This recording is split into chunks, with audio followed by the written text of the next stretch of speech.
Hey, it's your guy Tyrrell back with the interviews. In today's video, we're going to look at the tactical issues that Frank Lampard encountered against Leicester in the first half, and then see how he was able to overcome them through the introduction of Ross Barkley to help Chelsea advance to the FA Cup semi-final. When we break down the game and we do look at the board, we have Leicester City in a 4-1-4-1, and we ended up seeing Chelsea operate in a similar system, and that was the 4-3-3. When we look to the few issues that Chelsea did encounter against this Leicester City side, one was the fact that Leicester didn't allow Chelsea to build from the back.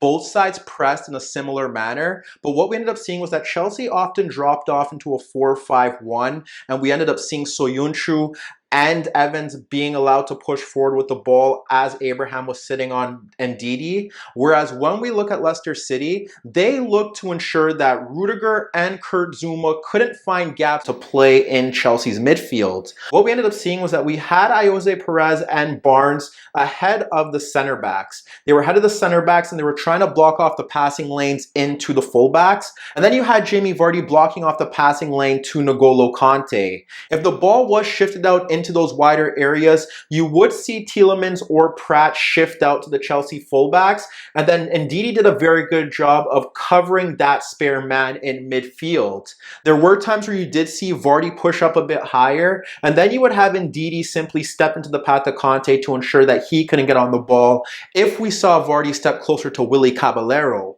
So Chelsea struggled to play through that high press, and they had similar issues when Leicester City did drop off a bit deeper. When we look to how Lampard wanted to approach this game going forward, you had Abraham occupying the two center backs, and then you had the wider players in more narrow positions. Pulisic was dropping off deeper and pulling out Justin, and then you ended up seeing Willian vary his movement. He could be narrow just ahead of Chilwell, he could be shifting just into the path of Soyuncu, and there were times where he was holding the touchline and looking to force Chilwell out into that wider zone.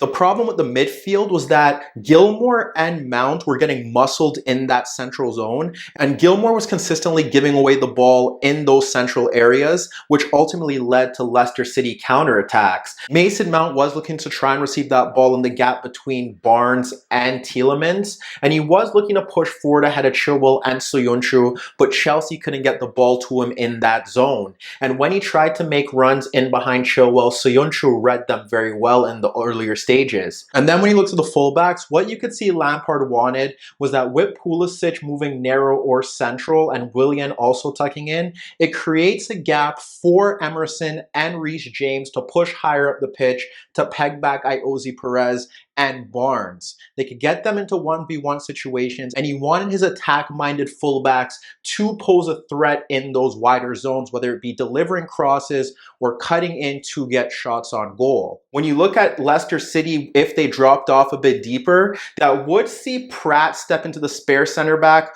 or sometimes you would see Tielemans step forward. But what they often wanted was that if Vardy was stepping out into a center back and leaving Kante free, then you would see Ndidi again step forward into that path. There were times where you would see Pratt step out into the path of Zouma, and then you would have Ndidi shift across to cover Gilmour and then have Vardy drop back off into the path of N'Golo Kante.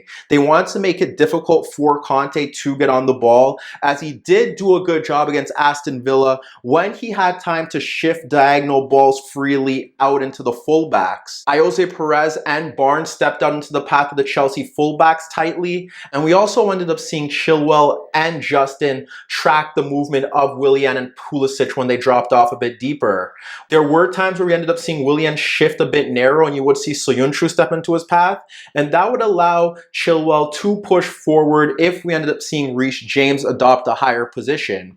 When you look to Pulisic's side, Pulisic was often looking to drift narrow, and he was dragging out Justin, who was following Pulisic's every move into that midfield zone. Without the ball, Chelsea did do a very good job of pressing from goal kicks, but it was when they dropped off deeper and allowed Evans and Soyuncu to push forward that eventually caused them problems. When we look to that midfield battle, we ended up seeing Abraham trying to sit in and around Kante, and then it should be Tielemans being pressed by Mount and Gilmour stepping into the path of Pratt. But what we ended up seeing was that Chelsea were more focused on the space in and around that midfield zone. So what we ended up seeing was that Perez and Barnes Barnes could drop off deeper into those midfield gaps and receive balls from the center backs, and Prats could push up a bit higher in that gap between Pulisic and Gilmore, or between Gilmore and Kante, and look for possession before pushing forward.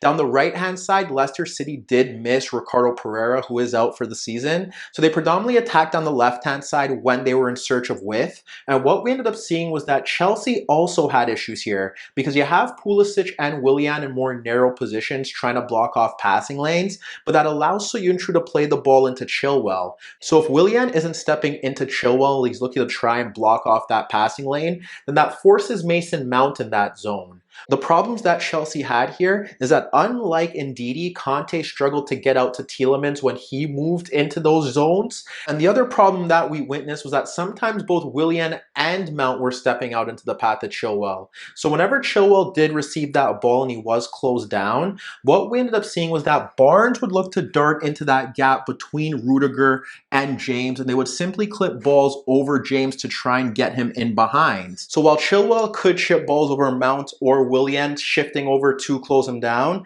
we could also see Chilwell making overlapping runs to peg back James and then have Barnes dropping off deeper for Soyuncu to split that gap. The other threat that Leicester City was causing was the movement of Vardy.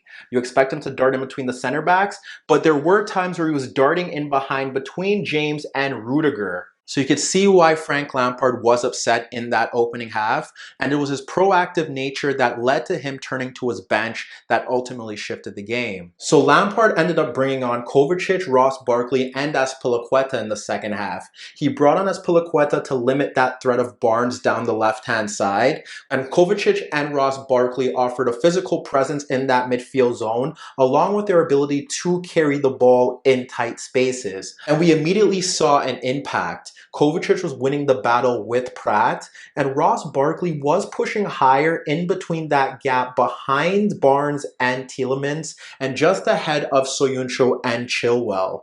And what we also saw down that right-hand side was a shift in positioning with Willian and Azpilicueta. For the most part, Azpilicueta was a bit higher and narrow, and then you would see Willian adopt that touchline position for large spells of that second half. And at times, Chelsea shape shifted into more of a 2-3-5 with Willian and Emerson joining Abraham, Barkley, and Pulisic in attack, and Azpilicueta on the same line as Kante and Kovacic. And the significant factor here was that Azpilicueta would push forward when Barnes was caught higher up the pitch, but if he was narrow, that would pull out Barnes, or he would be free to shift out balls into the path of Willian. That ends up pulling out Chilwell, and then neither Ndidi or Tielemans is picking up Ross Barkley adopting these higher positions. So Barkley was consistently able to drift out into that space behind Chilwell, and that's where he was pulling out Soyuncu to win corner kicks. And throughout the opening 15 to 20 minutes of that first half, we saw different variations as to how Barkley was getting into that space. If we move to the touchline once again,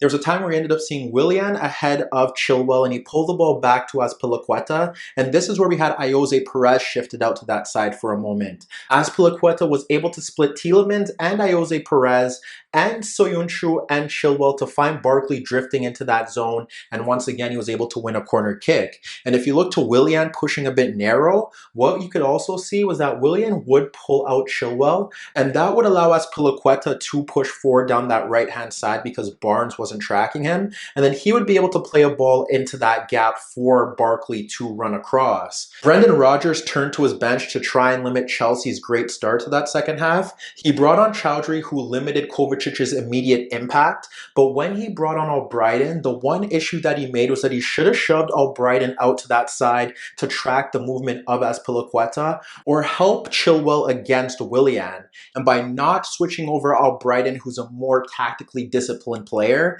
Chelsea were able to take the lead shortly after that. It stemmed through Rudiger pushing forward at Barnes, and Azpilicueta eventually ran off Barnes and shifted out to the right touchline. When he shifts out to that right touchline, Rudiger eventually slides the ball across Barnes into the path of Azpilicueta, and that pulls out Chilwell. You end up seeing Willian shifting laterally across the edge of the box, and Azpilicueta plays the ball into Willian, which forces Soyuncu to step, and then he plays it back to Azpilicueta before he gets it back facing towards the goal. So when Willian is facing ahead of that goal, what we end up seeing is you have Soyuncu still at the edge of the box. Barnes isn't coming back to try and help Chilwell against Azpilicueta and Willian. And then you have Barkley just ahead of Tielemans, who should be tracking him, and ahead of Ndidi. So what you end up seeing here is that Willian plays the ball into that space behind Soyuncu, and all Barkley has to do is run off Ndidi to get onto that ball, and Evans doesn't move until late because he's occupied by Tammy Abraham. But when you break down that goal, it highlights the issues that Leicester City were encountering in that second half. One, Barnes wasn't tracking the movement of Azpilicueta, so Chelsea were able to overload that right-hand side. Two, Soyuncu was pushed higher up the pitch, but once he's in that position, what he should do is drop off a bit deeper. He doesn't need to be in that zone, and frankly, there's no one to protect that front post. Three, Ndidi should be covering that position if Soyuncu is reluctant to get back into position. And four, neither Ndidi or Tielemans, who should be tracking the movement of Barkley, were willing to follow him into the box, and he had a free route to goal, and all Willian had to do was get the ball into that zone for him to convert it into the net. Hi everybody, thanks for watching, and subscribe here for your latest tactical analysis and daily commentary on the InnerViews show. And if that wasn't enough, don't forget you could find more organic, unfiltered soccer/football analysis on the InnerViews podcast, the best soccer/football podcast in the world, available on iTunes, Spotify, iHeartRadio, Spreaker, and any Android apps on your Android devices.